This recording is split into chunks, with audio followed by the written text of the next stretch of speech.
so many balls in the air, but that's what it is. Well, we completely understand. Well, hey, is it all right if we record this conversation just so we can have it for when we write our post? Yeah. Yeah, Awesome. we can't type that fast.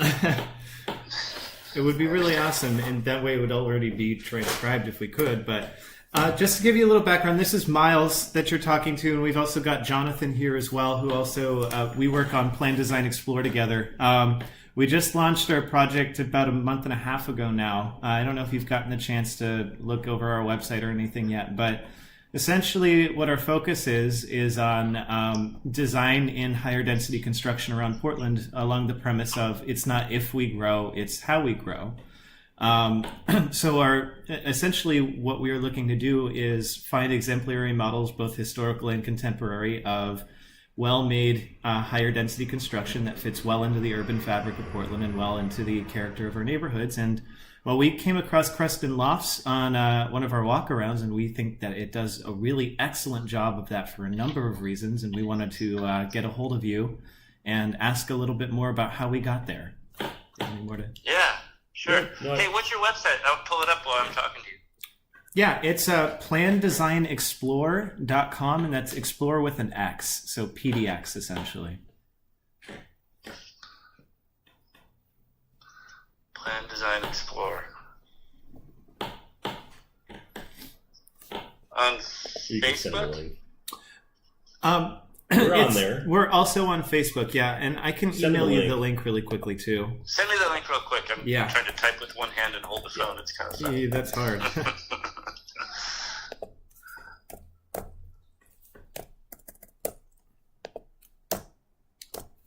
Okay. There you go. And it's emailed to you. Okay, we'll see how fast it is. There it is. Oh, PlanDesignExplore.com. And we're still a little new getting up off the ground, but we've got a number of projects that we're working on. Number one being case studies where we've gone around Portland and have found specific examples. We're focusing on more kind of your missing middle income type housing, and draw up case studies, talk a little bit more about their history, what zoning implications are around them in their areas, etc. We also have some longer form posts that are already up, and we have a few more that are planned here soon, just about different issues and areas around planning and urban design. Oh, cool. Yeah. Yeah, so basically our focus is developing probably an architectural or urban design pattern book based on typologies, and we'd like to. I kind of have a new urbanist sort of inclination personally, and I like to try to relate typologies to transects and transect zones, and talk about what sorts of infill are. What their native habitat ought to be and how they can best interact with the existing fabric. Mm-hmm. So, with all that being said, we've got some questions for you on Creston Lofts and how they came to be. So, should we just jump Yeah, right into dive them? right in. All right. You go for it, Yeah, Miles. jump right in. Yeah. Are you familiar with my background? We've browsed your website, but if there's anything more you'd like to tell us, please. Yeah, we had some What questions. do we need? What should we know? Off the top, I don't know. My websites are pretty poor, I think. But okay, so I'm an architect living in San Diego, from San Diego. Went to Cal Poly, San Luis Obispo. Spent my last year abroad in Copenhagen. Hey, So that's that was- wonderful. I actually spent 9 months in Copenhagen and just returned in September of 16. Oh, good for you. Okay, so this is a long time ago for me, but it was very influential for me as an architect to go to Europe and see all the case studies and live in a city that's got great housing like that. Mhm. But when I was in Cal Poly, I was always questioning the role of the architect, how the architect could do more, because I was always driving back and forth from San Diego through LA to get to San Luis Obispo, and LA was like this bane on my existence, and I could never figure out why I Los Angeles existed if all my teachers at Cal Poly were telling me that architecture was the highest art and calling for, anyone in life. And I could never answer that. I couldn't answer that question until I figured out that I had to get more in charge and ask the questions on why buildings got built. And that got me kind of into the economics of building. And then I also got into building buildings, not just being an architect, but I like to go out and work with contractors, build stuff. So long story short, when I graduated, I found an architect that would do design, build, and build his own stuff and develop his own stuff. And so I started working with him and acted as an owner, build, architect, developer, contractor on a handful of projects. Mm-hmm. So I got to see that sort of stuff. So I got to have the role of an owner, the role of a contractor, the role of an architect, and then live in the building and get the role of a user. Then I also, this was probably before I had kids, when I had all this spare time, I also sat on some boards in San Diego for the community redevelopment, and they were talking about the zoning policies and stuff like that. And so I got to see it from a legislative standpoint as well. So I kind of turned this little equation on all sorts of different angles looking at it. So that's my background. That's awesome. As a start. Yeah. And we're definitely we're interested in the kind of the architect developer combo package. There's a lot of interesting directions that you can go. Yeah, I find that really fascinating because I came at this. I'm currently working as an architect. My initial training was as an urban planner, and my goal was to kind of work eventually at the neighborhood and block scale as an urban designer. So I got the MArch more recently to kind of split the difference. Well, cool. So I teach. I've been teaching since I graduated because it was when I graduated in '91. The economy was so bad. The real estate motto was "Stay alive till '95." They'd already given up. They'd already given up on 4 years. So it was like, do whatever you can. And I was teaching, working for general contractors. But it was no big deal because I'm already a poor college student. So then that's how I kind of get my foot in the first couple of deals. But where was I trying to go with that? Anyhow, the teaching has been consistent throughout my career, and we were always trying to teach housing. And we could never teach housing without a budget, because there's always constraints to housing. You can't just, unless you're doing a custom home and it's like whatever the pie in the sky dream you want to have. And it was always hard to embed to the students like some reality. And so we started to teach them a pro forma, which is a little hard in an architecture housing studio. But this eventually evolved into us, and this is with Ted Smith and Jonathan Siegel, starting a program that we call a Masters in Real Estate Development. And that was about 10 or 12 years ago. And it was, how to be an architect developer. And it became a master's program through Woodbury University. And I think it was one of the first ones in the nation. And now there's a whole bunch of schools offer kind of the architect developer model because it's proven to be quite successful. Yeah, we have that at two of my alma maters. I actually did that program as an add-on, as a graduate certificate with my planning degree. But we also have the Runstad School of Real Estate Development at UW, where I did my MArch. So, and actually, my first gig out of planning school was working as a real estate economist. So I think that's a great combo. I think something that more designers would be well served to have. Oh, it's totally great. I mean, for us, Ted is senior to Jonathan Siegel. I don't know if you're familiar with his work, but he's won a bunch of awards. FAIA made a ton of buildings. It's ridiculous. Anyhow, where I'm doing much smaller scale stuff, but at first when we were doing this, we thought, oh my God, we're just going to create competition for ourselves in San Diego, and this is going to be terrible. Mm-hmm. But it ends up that through the sharing of information, we're not really competing against each other. It's more of a synergy. So there's a whole bunch of people doing like-minded buildings that are not the standard developer building, because they always have a little twist because there's an architect in there somehow. And the sharing of information helps.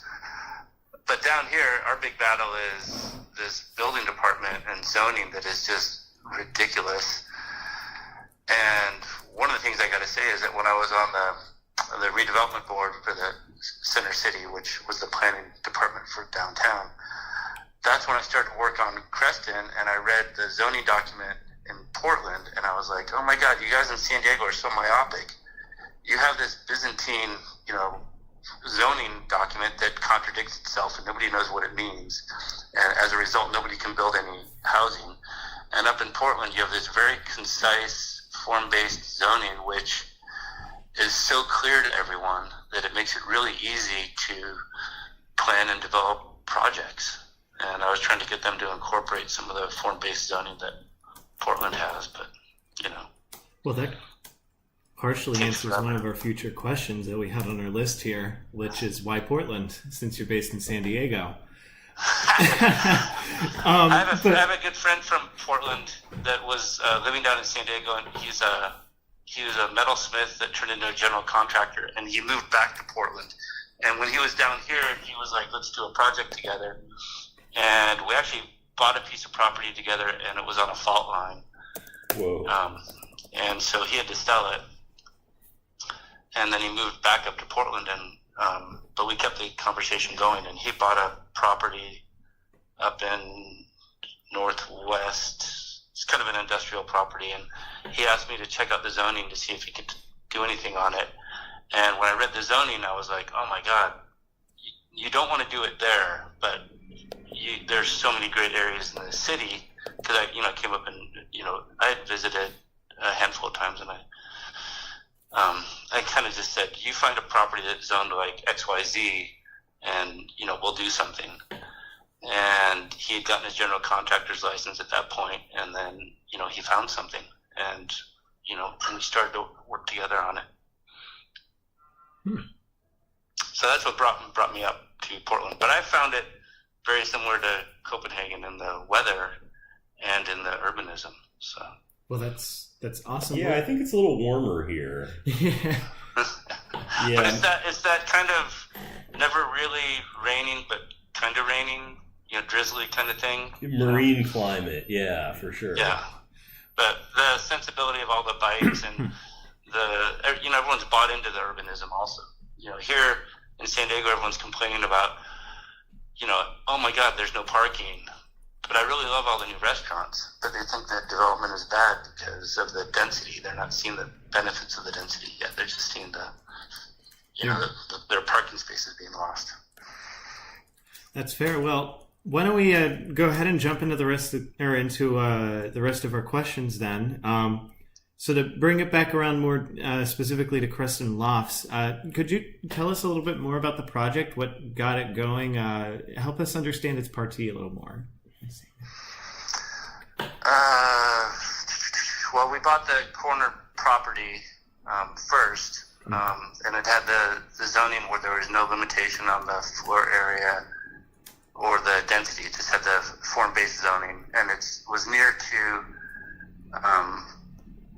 where Andy lives. So there's kind of a close connection to that because he lives over at Reed College. Mm-hmm. That's my other alma mater. And I just said, and just wait, the property next door, which would be bad, I bet you that goes for sale soon too. And if we have a 10,000 square foot corner parcel, this will be a really interesting project. And in that time, Andy was showing me new projects around Portland because he was very concerned about that we were going to do something very modernist. And at that time, I think this was 2008, 2009, 2010 kind of time period. I can't remember. There was a big discussion about modernist versus historical stuff happening in Portland, and he was very sensitive to we can't be too crazy like what you guys do in San Diego.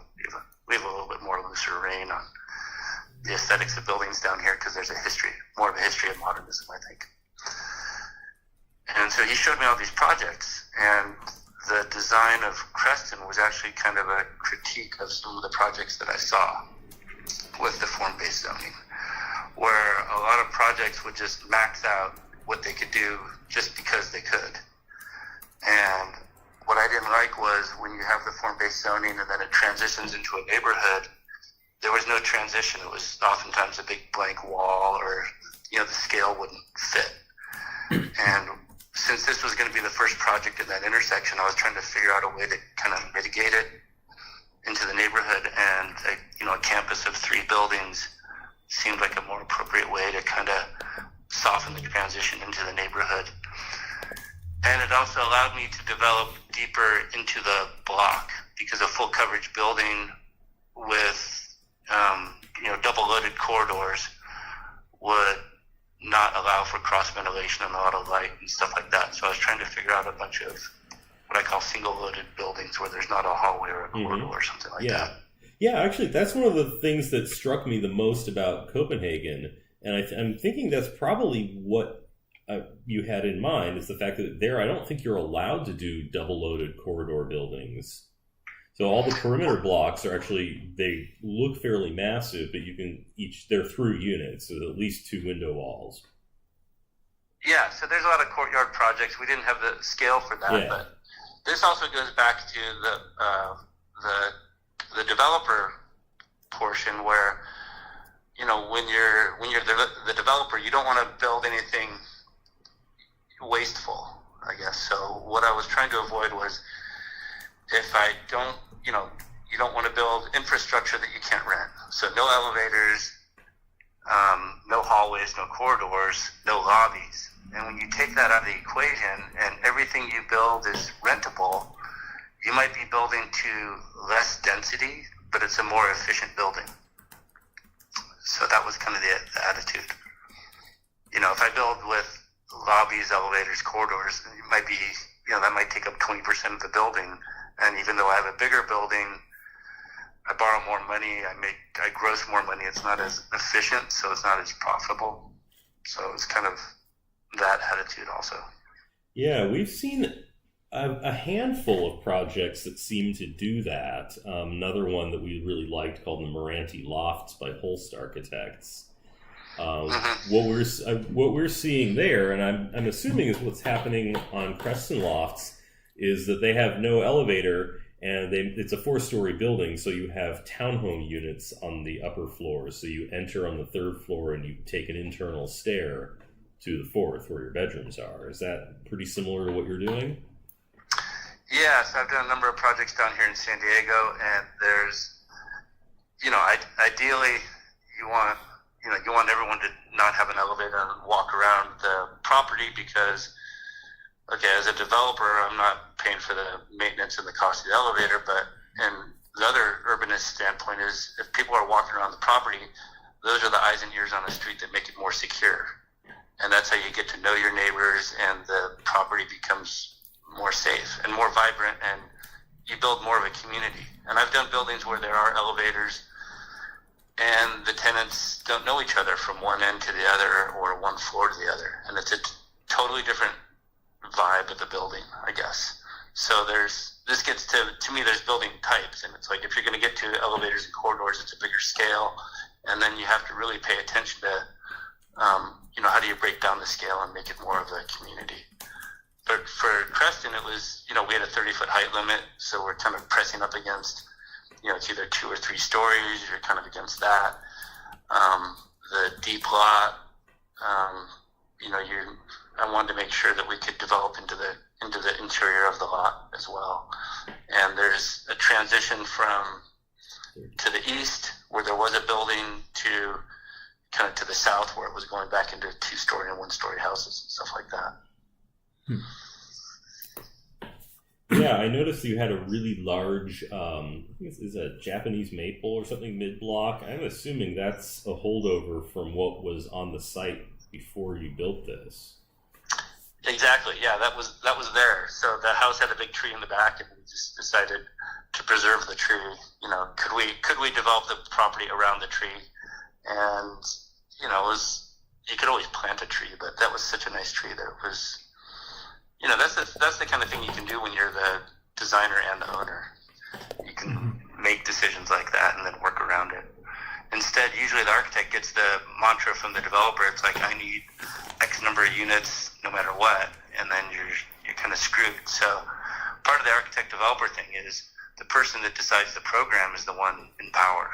So we were deciding, what would fit good urbanistically, what would fit good on the lot, what would that project look like? Fantastic. Let's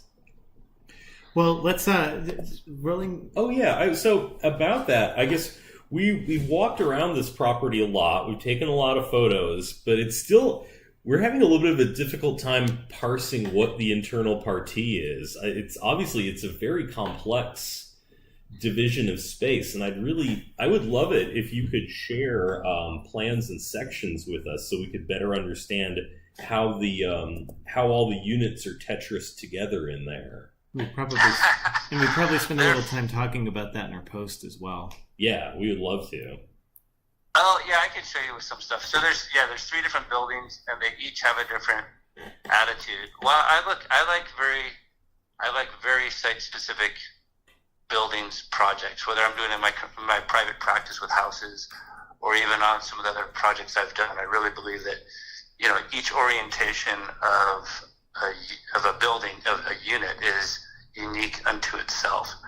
And also from owning these buildings, to me, there's kind of a catalog of different unit types, and to me, it's there's kind of a housing experiment going on. So this is definitely, it's for rent first. I'm not doing condos, because when you do condos, it's got to be the lowest common denominator that's very comparable to something else, because someone doesn't want to buy something that's unique.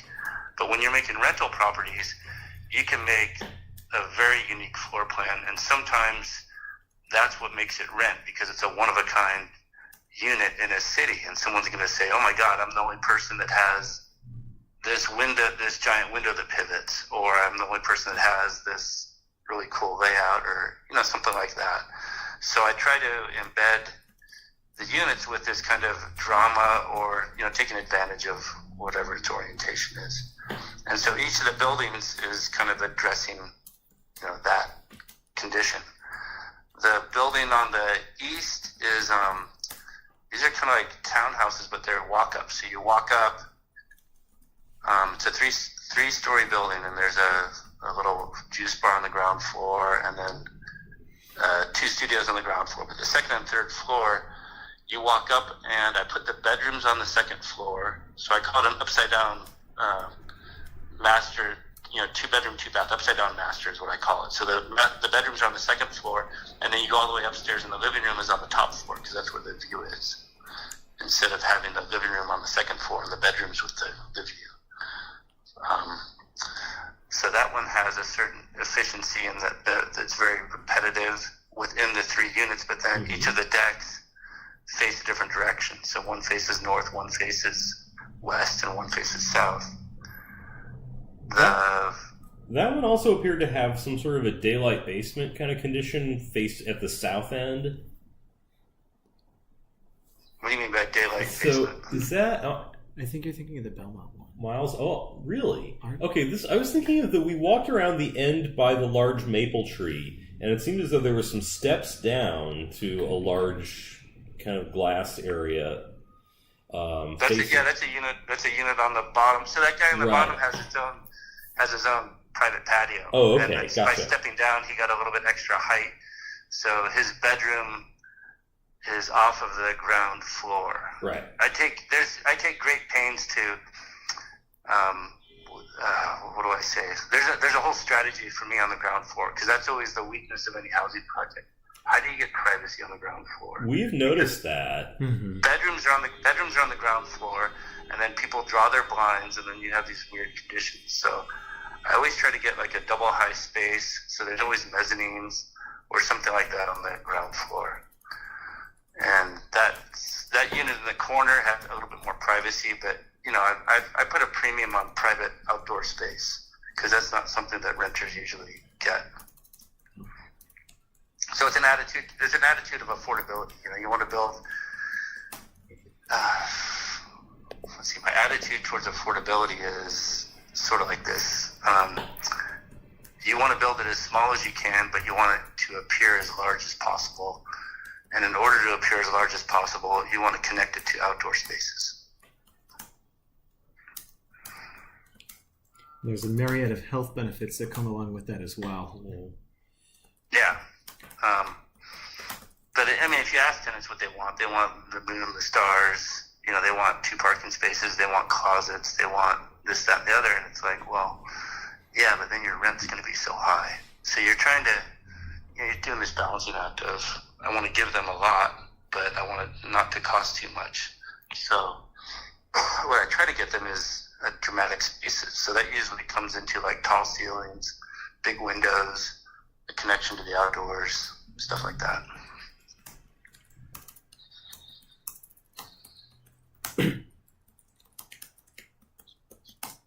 Awesome.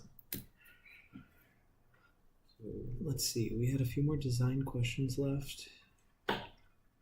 Yeah, I think it'll all become a lot clearer when we see the sections and plans to figure out how the party works. Mm-hmm. One of the things that I really appreciate. Well, it's more like 3 buildings. That was the strategy for the east building. The building on the corner. We have a restaurant on the ground floor, and that was, and so there was that, which ironically ended up being a friend from San Diego that married a friend of ours in Portland, and that worked out. But it didn't start out with that. I guess it ended up that way. That building has a semi-public space on the 2nd floor, so it's this giant deck, which is, there's 4 studios off of that, but it's extra wide. It's like 12 or 15 feet wide. So the tenants there, if I can't give you private space, I'm going to give you semi-private space where you share it with maybe, 2 neighbors or something like that. And so it was kind of taking the ground plane and saying, here's your patio, but it's on the 2nd floor. And then from the 2nd floor, you can do a walk up to the 3rd floor unit, which has a big deck. Three 3rd floor units which have big decks and stuff like that. And the other building that's on 28th, that was kind of this other funny thing that we were trying to do. Part of the experiment was there was an existing house, and I wanted to save the house and raise it, like I'd seen in other places in Portland, where you get the guys that raise the structure and then build concrete walls underneath it. And we went down the road of doing that, but then the house was in such bad condition we had to tear it down. So, but the idea was always to have something that was kind of like a house up above and have 2 units down below. Yeah, that's really great. I can think of one other project, actually at an old firm of mine that did that moved a house on 33rd and Southeast Division. So that I think that's a really great strategy when that's possible. We like what you ended up with. So I'd like to understand how those spaces work. I understand that they're live work in as much as the owner of those spaces has what looks like the space behind them facing the courtyard and the tree. Is that right? And then there are 2 more on top, like penthouse units.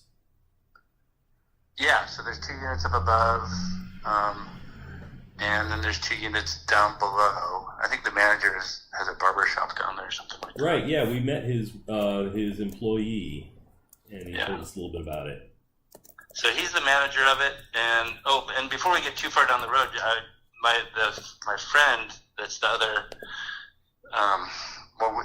there's a whole partnership in the ownership, but the main partners are myself and Andy Laritz, who's the founder of Deform, which is a general contracting company in Portland that does he's done a lot of buildings, a lot of restaurants and stuff like that.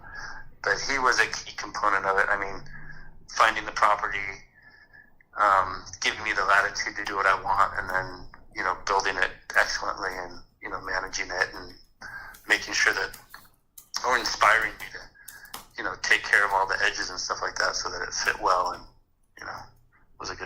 project. So nothing. It doesn't happen. Projects like these don't happen in a vacuum. So. All right. Yeah, what do we want to go to next? Do we want to? So I think we've covered a lot of our design questions, other than I think we have. emulation and. Yeah, I guess. So we've talked a lot about the what. I guess some other things that we would like to understand would be the how, and how did you make this happen within the code? I'm looking at this on Portland Maps. It's CN1, Commercial Neighborhood 1. What do we got? FAR 2.5 to 1 with available bonuses, 30-foot height limit, max 85% site area coverage, blah, blah, blah.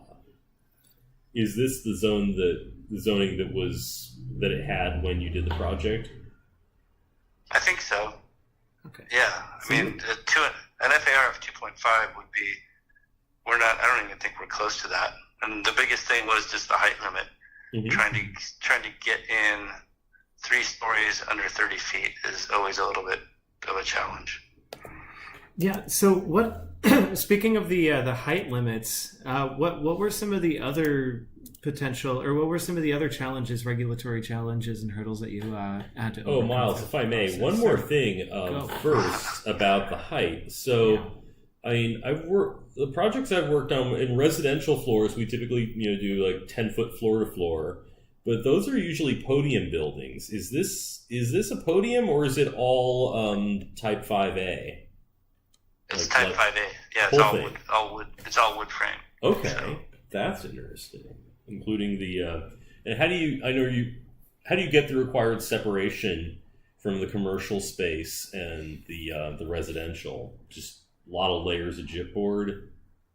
Yeah, just a lot of layers of drywall. So it's TJI joists. We do a little concrete topping on the floor, and do the resilient channel for the sound. So it suspends 2 layers of drywall below, and then we do a concrete topping on the floor, and that helps with the sound, and it also allows us to be pet friendly, and it kind of gives it, the nice concrete floor. Some people don't like it, but I think it's pretty durable and works pretty well. But I didn't, and back to your question about the regulatory challenges, mm-hmm. I didn't perceive any. I mean, the zoning was great, and we didn't have too much problems with that. Our biggest problem was we designed it, and then Andy had a kid, and then I had a kid, and we got tied up doing that. And then we decided that, okay, we've held this property for a couple of years, we got to do something. And then we got back onto it and made the project. So the only challenging thing was we designed it at one point, and then we took it back up again a couple of years later to really raise the money and push it through and stuff like that. And the bigger challenge was the financing, I think, because even though Portland didn't require any parking, there were a handful of banks that looked at us and said, "You don't have any parking. We're not going to give you a construction loan. We think you're crazy." And there was also a project on Hawthorne, I think, that was exploiting the no parking by doing 80 units with no parking, and the Business Improvement District or something had them in a lawsuit or something. Mm-hmm. You guys remember that project or familiar with it? I think that's probably the one kind of kitty corner from the new Safeway. I'd say about 28th, 27th-ish. That's one of the largest projects that go in Hawthorne. Yeah, so that's one where they're kind of abusing the zoning. And I think the form-based zoning, I mean, I love it, but it could be abused. And that's why the Creston is kind of a critique of that. It's embracing the form-based zoning, but I'm trying to set a model for what I think it should be, as opposed to 80 units with no parking and just maxing everything out. I don't know, it doesn't feel right. So, but that's just my one voice. No, I think that's really fascinating. So I think that's one of the things that we want to we want to offer our own critique of development and the development status quo in Portland, and see, what are the black hat and white hat scenarios for development under our existing code, and hopefully use form-based principles to guide better outcomes. Yeah, I don't know. It's when we teach the development class, you're trying to empower the architect, and we talk about you tell them how to make a pro forma, how to develop it, how it's developing real estate is very profitable. It's more profitable than being an architect in a lot of ways. But Yes. we talk about we're taking these these kids can go over to the dark side, and so what we quickly get into a discussion about is ethics. What's the right thing to do? It's not how you can do it. It's what's the right thing? And so we talk about ethics all the time in housing and your responsibility in the city about being a good urbanist and all this sort of stuff. So, I don't think that discussion should ever end. It's not just about maxing out zoning diagrams. That's really fascinating. wanna use that. That's pretty much exactly why we got this whole project going in the first place, was exactly that concern. Yeah, we're just going to quote that straight up. Well, okay, so when I was in San Diego, and you guys should maybe talk to different planners about this, but they were, we're building a ballpark downtown, and they were updating the PDO for downtown. And one of the guys that worked at the Center City Development Corporation, because San Diego had a private corporation to, what were they doing? They're getting this is before Jerry Brown dismantled all the redevelopment corporations. They used to get money by the difference in the tax increment when property was developed, and then they would reinvest it back in the city. Yeah, we have TIF here. Mm-hmm. And so we used to have that, and I'm giving you a little bit of background, but one of the planners was this guy, Gary Papers, and he used to work in Portland. Oh, yeah, And I met him. You met him? Okay, so he gave me a little background on how the form-based zoning was intended to work way back in the day. And what the planning department wanted was they would go into an area, like a little node, like how Hawthorne has has nodes like every 5 blocks or something where anything goes. No FAR, no parking, height limit up here, crazy, something like that. And the first project that would get built in that area, the idea was that the planning department would be really strict, not really strict, but have a lot of coordination with the developer to make sure the project was built well to a high standard, because it would raise the bar for all the other neighboring projects that would come along and build stuff. And that as there were more projects, eventually they would form a business improvement district, and then the people in the neighborhood would have power and control over what got built next. But the first project is the one that sets the bar.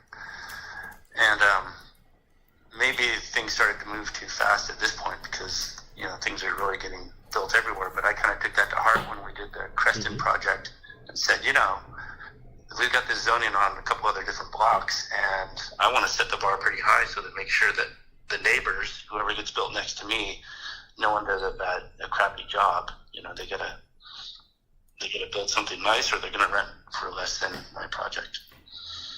It's interesting you mention that, because one of the projects that's been getting a lot of press in Portland this winter is right across the street from you, and that's Kevin Kavanaugh's proposed Jolene's First Cousin building. I don't know if you're familiar with that, or Kevin's work generally. You set the bar. I'm sort of familiar with Kevin's work, but I haven't seen what he's proposing there. Yeah, it's a 2-story project in 2 separate structures, mixed use. And the interesting thing about what he's doing there, I think, is he's using some crowdfunding to finance it. And he's also using about half of his housing as a sort of a enhanced SRO type living that would the home for people transitioning out of homelessness in conjunction with Street Roots, our homeless newspaper. Well, that sounds like a hot topic. Yeah, we'll send you a link. And we actually intend to interview him at some point, so maybe we can ask him about how Creston Lofts kind of set the tone for the context he's working in. That'd be a fantastic follow-up. So it sounds to me like you have a lot of good things to say about the CN1 zone and the kind of work that you can do there. Would it be right to say that basically you were scouting for CN1 sites, and this is the one that turned up? It was a little bit like that. I think there were a couple of commercial zones that would work, but Andy lives over by Reed College, and he says, "Hey, there's a dedicated bike path. They're going to extend the train over there, the light rail," and we just thought it was kind of a nice and appropriate project. I mean, we looked at a whole bunch of stuff as well, but you can only do one project at a time. We're not a big corporation. Mm-hmm. It's the prom date question I tell the students. When you pick a project, you're doing that project, and you better like it for a whole bunch of reasons. So, we were looking at stuff up in northeast off Mississippi and stuff like that, but I don't think we were ready to do something up there in 2008, 2009.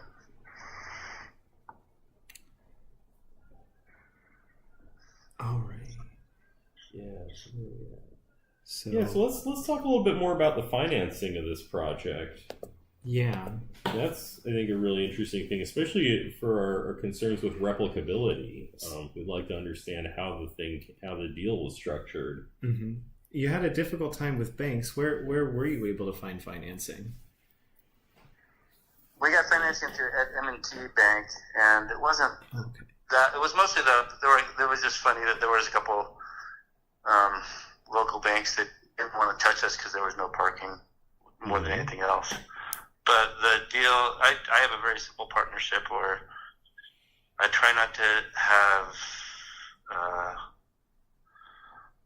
preferred returns for investors, because that kind of puts the investors and developers at odds. And I try to just say, hey, everyone's in it together. And I try to also leverage my architecture fee in as sweat equity, so that sometimes a bank has to kind of think about that for a little bit. And try to find a good group of people that want to hold on to a building, as opposed to trying to have it be speculative and sell a building or have some crazy structure to their returns. I want people that are in it for the long haul. So that's all. Build and hold.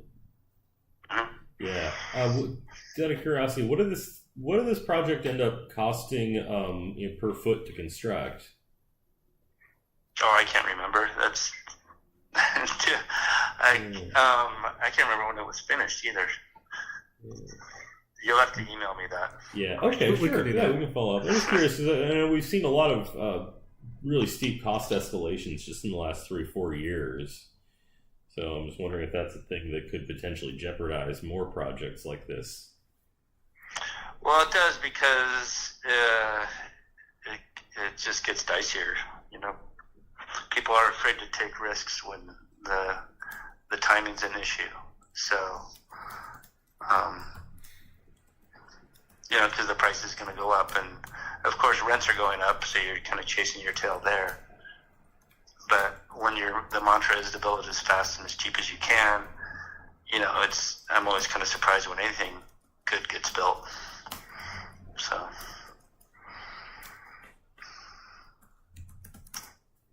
that's why you got to have your heart in the right place, I guess.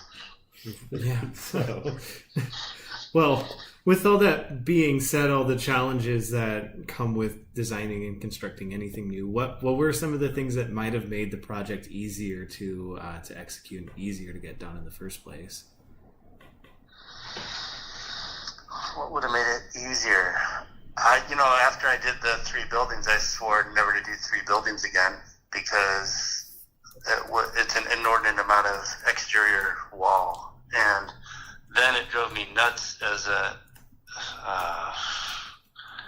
architect, because I'm trying to I had so many elevations to design, and that was more challenge than I thought. So the partie of it was really simple, like in plan. I've got 3 buildings clustered around a tree that's going to transition great into the neighborhood.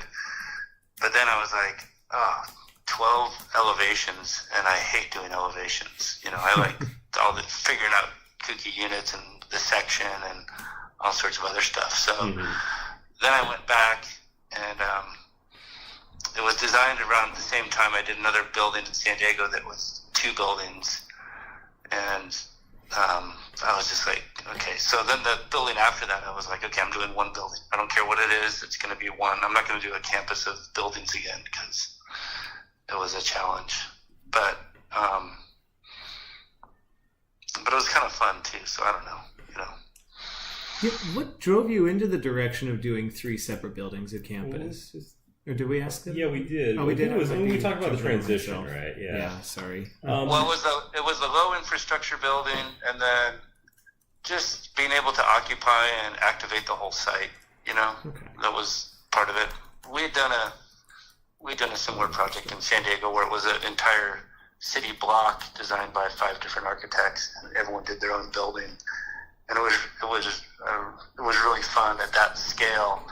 That it kind of broke it down, because usually at that scale of a city block, it feels very corporate, or else they try to design 5 different facades and it just looks fake.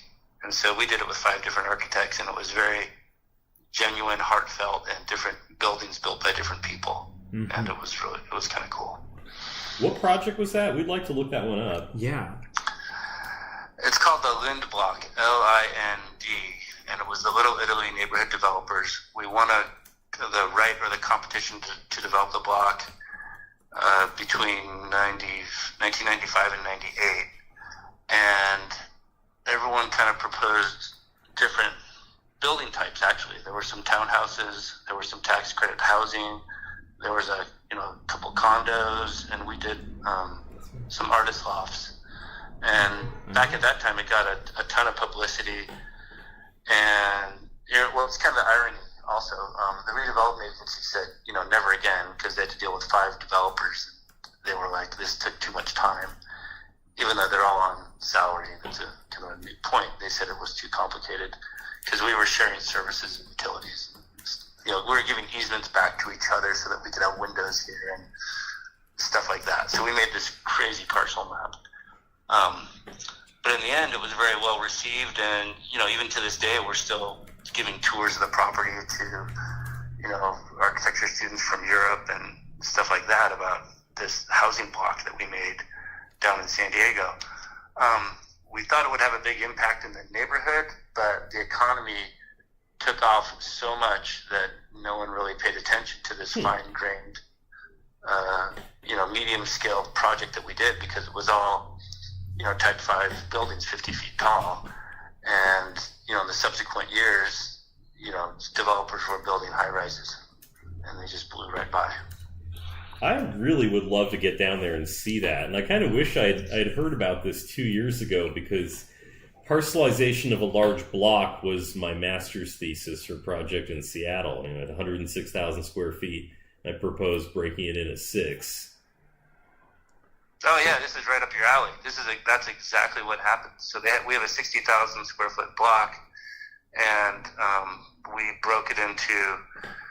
I don't even know how many parcels, because the townhouses were each an individual parcel, but it was 5 different developers, and the way it was developed was, it was great. At that area at the time, it was blighted, and one of the problems with blight is that nobody can get financing because there's no comps. And this was a way for the city to provide a bunch of housing types that other people could get comps to and get financing. That's terrific. Mm-hmm. And actually, I'll say that about the Creston. That was the challenge, was trying to get comps for the project, because there wasn't that much new product at that time, and so it was hard for them to get comps for like one-bedroom units. I have a lot of one-bedroom units and studios, and most of the rental stuff was always, you know, two-bedroom units. And the more efficient stuff is studios and one-bedrooms, and the housing stock was so old that the rents were, you know, wouldn't support new construction. So we had to, you know, we're trying to tell the bank and the appraiser till we're blue in the face that, you know, no, we know this is going to rent for X. And they're like, yeah, I believe you, but the appraisal came back and it says this, and so, you know, there you are. So that was one of the challenges. Now Portland's had such a boom that, you know, there's so many buildings and units, it's easy to find a economic comp and get your financing in order. So we were kind of I felt like we were kind of pioneers at that point with that project. Well, with that being said, do you have any plans of doing more projects in Portland in the future? Just given how much you seem to like it. Yeah, we're doing a little one on where is it? It's down. We call it Brooklyn, but it's on Milwaukee. Okay. Down there. So it's actually Andy's got an office, and it's across the street from his office. Another 18-unit project, but it's different in that it's a narrow and deep lot. So the building is kind of like a long bar, but there's a few little twists to it, you know. Yeah. Has that already been submitted for review? Is there something that we could go and look at? It's under construction right now. Oh, it is? I mean, okay, they framed 2 floors of it, so. All right, if you give us the cross streets, we'll go and check it out.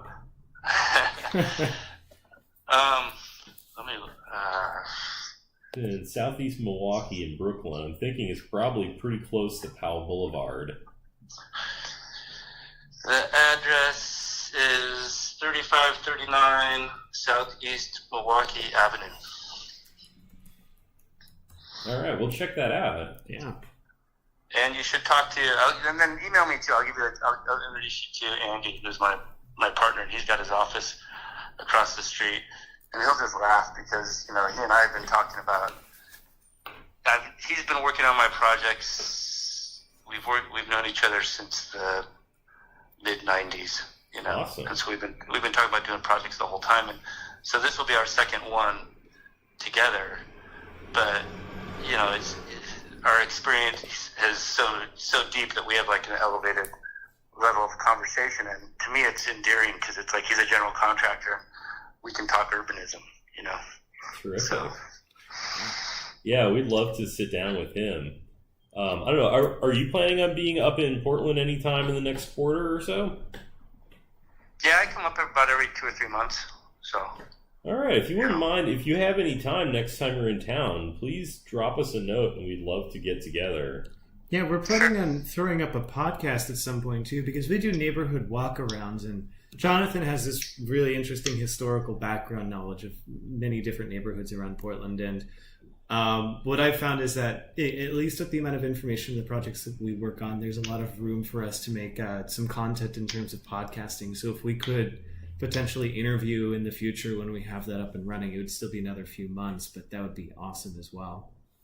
oh, great. Yeah, Yeah. sure. Cool. Perfect. Do we have anything else, Miles? I'm pretty good to go. I think we've wrapped through a lot of the information. Yeah, I think wanted we to know. have. This was excellent overall. Yeah, thank you so much for your time. We really appreciate it. Oh, sure. Yeah, feel free to email me any other questions, or Terrific. Yes. if you weren't clear about something like that, I'd be happy to answer anything via email too. And then I'll try to remember next time I come up to shoot you a line. So Great. get together or something like that. Awesome. Perfect. Well, thank you so much. We look forward to talking to you in the future.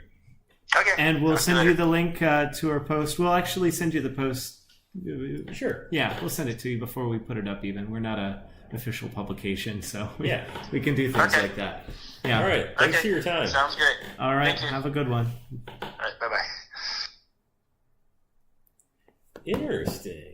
There was a lot of interesting information that came out of that, just as a whole. Yeah. He's excited, like he's gung ho about developing in Portland. He loves the concept. I think what would be really fun if we could get him and Kavanaugh together. That'd be so much fun because they could talk about the future of facing the each entire other, neighborhood. right? Yeah. That'd be so cool. Gosh, there was. I found the block example that he mentioned in San Diego was really interesting. I know that we both jumped on that. I just thought his perspective on building that campus style from the market perspective, there doesn't seem to be much incentive for it at all. Yeah, I think that's a public policy issue. Yeah. I think, and that's the what I whole wrote point of my in my thesis notes was too. making a case that there is legitimate public policy interest. There's a public good to be served by altering the regulatory environment to steer development toward that. Exactly, and you might have been able to tell from questions I was posing in past meetings is like, hey, well, how do we make an economic argument for that? And it doesn't seem like there's much of one, but there is a good policy argument for it in favor, and you can use regulation to push developers. Regulation in that shapes direction. the economic environment. Mm-hmm. Wind block. San Diego, this might be it. Oh.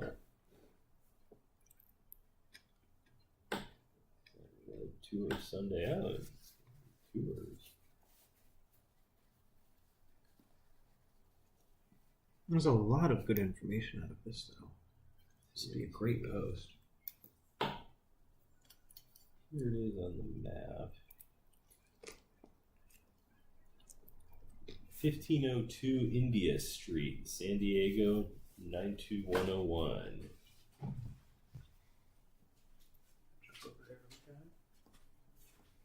It's this block here. Interesting. Look at that. That's a bit crazy. Why is that? Wow, it's a pretty eclectic neighborhood. And those are the high rises that get built afterwards. Wow, that looks like Florida. Yeah. This is Those look wild. like the Harrison Towers almost. A bit. Yeah. Almost. Well, their balconies are more integral and less kind of Obnoxious. they're not doing cantilevering. Right. That's interesting. So this is one linked building. That looks like an alley. Yeah, there you go. Here's a freestanding structure. It's got townhouse and they've got little stoops here. Hey, and there's a guy sitting on it. Yeah. You can even see the living in action. Here you go. We got more of this kind of townhouse. There's their front doors. That's pretty nice, actually. This is a lot better than some of the ones that we've seen. Those are done. Yeah. There's a minimal amount of paving, and they've even got this little hedge in here. And the doors come down to about 4 feet off grade. And the doors are next to each other, too. Ganged entrances. This one's got some live work going on. Finest City Homes and Loans. Yeah, so there's got some business space. So it looks like so these are potentially convertible spaces, right? So this might have, I think these that could have been a car hole that somebody turned into their business. So they're convertible. Which I'm interested in that as a concept in total is in the future, in the next 10 years, as people move to autonomous vehicles and you might not have as much car ownership. What are people going to do with those spaces if they don't necessarily need to park their cars in? Yeah, meanwhile, look across the street. Blech. Look at this. Oh, yeah, that's what style of architecture would you call that? What is this? What the fuck? This is so bleh. What the fuck is going on? This looks like a Florida building. Wow, look at that. That's so crazy. And they made the sun slot, right? It's you can't see any weird. windows there, but I think there's some in there. Oh, there's bathrooms. Or Little maybe, that's tiny- probably a stairwell. Oh, yeah, that makes sense. Yeah. Yeah. It's like it's trying to look like a bunch of historic buildings from like Charleston or something, right? But it's Right, not you got really that. fooling anyone, man. Glue on like Columns. stick on columns. It's like McMansion hell, but turned into a pumped up into a really big building. Yeah. Meanwhile, over here we've got more of this. These are very elegant. I love this little like flange thing around here. And look at that entry. I guess you go up into multiple units that way. Kind of like Rick's hybrid courtyard buildings. Yeah. This is really cool. I'd love to get down there and see this. I think it was really interesting that it created comps from multiple different building types in the area. Mm-hmm.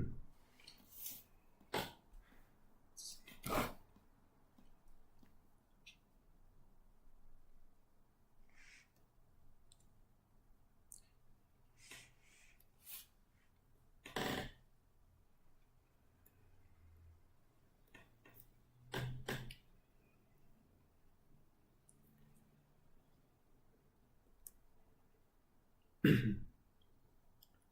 feel like I could do an entire post just on his attitude as an architect and I developer. think that actually, I would encourage you to write that up and see what we can. I mean, when I pull out, I spent a lot of time just pulling straight quotes from him. Yeah. He was a pretty quotable guy. I think it'll be. You know who else is Kevin. Mhm. I think it'll be fun to kind of see how those two play off each other, Right. both in terms of attitude and personality, but also like just physically when you see their two buildings. They're probably done clearing the site for Jolene's cousin now, Mm-hmm. so that should start going vertical anytime now. It's been a month since we were there, right? Yeah. And the reason why I want to do something that is almost a personality attitude profile is say, look, this is the guy who built this. Mm-hmm. Maybe we need more people like him. Maybe more of y'all need to behave and be Lloyd Russell. Yeah. He's building great things. He's got this great attitude. He has this strategy. Let's chase it. Yeah. Yeah. This is great. How do you want to handle writing this up? That's the next big question. I think the next thing we got to do is probably tomorrow morning. One of us should reach out to his partner. Was it Andy Lair? Yeah. Because Andy, we can get to Andy really easily. He's just across the Ross Island Bridge. Right. No, So it might actually be good to do it as a combo. Let me